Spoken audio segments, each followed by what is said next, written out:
সে মূল সাক্ষী আশিসকেও এরাই মেরেছিল, আবার এখন দেব যাদবকে মেরেছে। কারণ একটাই, এনআইএ সাক্ষী আর বিজেপি করে। ভাটপাড়ায় দুষ্কৃতীদের হাতে বিজেপির কর্মী আক্রান্ত, প্রাণে মেরে ফেলার অভিযোগ বিজেপির। লোহার রড, বাঁশ, লাঠি দিয়ে আক্রমণ দেব যাদবকে। প্রিয়াংশু পাঞ্জের ওপর বোমাগুলি ছোড়াকাণ্ডে এনআইএর সাক্ষী দেবেন দেব যাদব। গতকাল বাড়ি ফেরার পথে তাকে ঘিরে মারধর করে দুষ্কৃতীরা। গুরুতর অবস্থায় তার চিকিৎসা চলছে ব্যারাকপুরের এক বেসরকারি নার্সিংহোমে। তবে তৃণমূলের ভাটপাড়া সভাপতি দেবজ্যোতি ঘোষ জানান, এটা ছোট ব্যাপার, এর সাথে রাজনীতির কোনো যোগ নেই। অযথা বিজেপির রাজনীতির রং লাগাচ্ছে। কারণ হচ্ছে বিজেপি করে বলে মারধর করা হচ্ছে। এনআইএ আমাদের কেসে উইটনেস আছে বলে মারধর করা হচ্ছে, কিভাবে সরিয়ে দেওয়া যায় রাস্তা থেকে। তৃণমূল কংগ্রেসের হাতে তো আর কিছু নেই। ঘটনাটা আমার এখান থেকে অফিস থেকে নিজে বাড়ি যাচ্ছে, রাস্তার মধ্যে তাকে আটকিয়ে গাড়ি থেকে নামিয়ে মারতে আরম্ভ করে দিয়েছে। ওই রকমই গাড়িতে ধাক্কা দিয়ে ফেলে দিয়েছে। হ্যাঁ হ্যাঁ। তারপরে কি হলো, কোথায় ভর্তি করলেন, কেমন আছে? Bhatpara state general hospital. ইট, পাথর, রড, ওর পুরোপুরি পায়ের উপরে প্রথম ইট মেরেছে, তারপর রড দিয়ে মারতে শুরু করেছে গায়ে। বলছে এরকম মারবি, এরকম মারবি, রক্ত না বের হোক। পুরোপুরি একদম এইরকম মারতে হবে যে মরে যাক, কিন্তু রক্ত না বের হোক। তৃণমূল কংগ্রেসের লোকরা একদম আছে, এখানকার সিআইসি আছে পৌরসভাতে, তার লোক আছে, তার কেনা বোনায় না কি আত্মীয় হয় সে আছে, একজন আছে ক্রিমিনাল। এনআইএ সাক্ষীকে এর আগেও এরা করেছিল, আশিস সাহেবও করেছিল।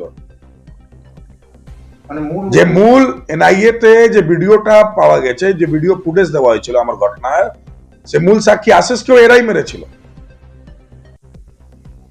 আবার এখন দেব যাদবকে মেরেছে। কারণ একটাই, এনআইএ সাক্ষী আর বিজেপি করে। একদম সক্রিয় কর্মী দেব যাদব। আশিস সাহেব আপনি দেখবেন প্রত্যেক সময় আমার সাথে প্রত্যেক কার্যক্রমে আপনি দেখতে পারবেন, বিজেপি যে কোনো কার্যক্রমে দেখতে পারবেন দেব যাদব আশিস সাহকে। কালকে ফ্ল্যাগ হোস্টিং এত ভালো কি করে হলো, এত লোক কি করে বেরোলো, এটা নিয়ে ব্যথা।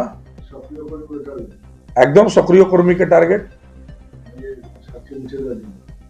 এনআইএ সাক্ষী তো মুছানোর চেষ্টা হচ্ছে।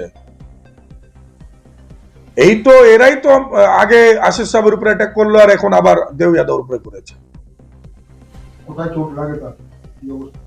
অনেক খারাপ পরিস্থিতি। ওখান থেকে জেএনএম হসপিটালে পাঠানো হয়েছিল, ভাটপাড়া স্টেট জেনারেল হসপিটাল থেকে জেএনএম গিয়ে তারপর একটা বেসরকারি হসপিটালে আছে।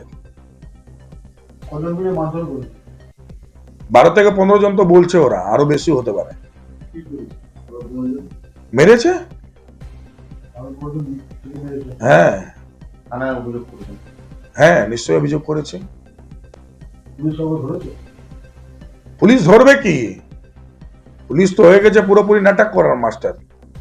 পুলিশের লোকরা বলছে নাকি নিজের মধ্যে নিজে মারামারি হচ্ছে। দেব যাদব ছিল কোথায়? অন্য ঝামেলার সাথে দেব যাদব ঝামেলা জড়াচ্ছে। হ্যাঁ একদম সেইটাই হচ্ছে, কিভাবে কেসটাকে চেপে দেওয়া যায়, কাউন্টার কেস করছে। একটা অন্য ঝামেলা হয়েছে, সেই কেসের সঙ্গে দেব যাদব ঝামেলাকে জড়িত করা হচ্ছে। একটা হাস্যস্কর ব্যাপার। এর সঙ্গে রাজনীতির দূর দূরান্তের কোনো সম্পর্ক নেই। সম্পূর্ণ একটা এলাকাগত সমস্যা। কোন বাড়ির গাছ কাটতে গেছিল, তার ডাল অন্য বাড়িতে পড়েছে, সেই নিয়ে সমস্যা। এর সঙ্গে রাজনীতির দূর দূরান্তের কোনো সম্পর্ক নেই।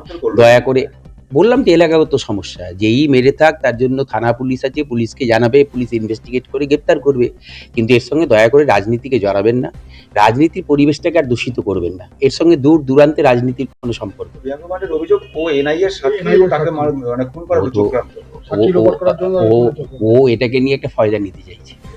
যার কথা বলছেন সে ওই যে বিজেপির নেতা, কার নাম বললেন, কি নাম বললেন, কি হ্যাঁ হ্যাঁ ও ওই কি নাম বলতো, পান্ডে কি হ্যাঁ কি পান্ডে, ও এটা দিয়ে অ্যাডভান্টেজ নিতে চাইছে। কিন্তু এর সঙ্গে বেসিক্যালি রাজনীতির কোনো সম্পর্ক নেই। দেখুন, রাজনীতির সম্পর্ক থাকলে তো আমরা বলতাম।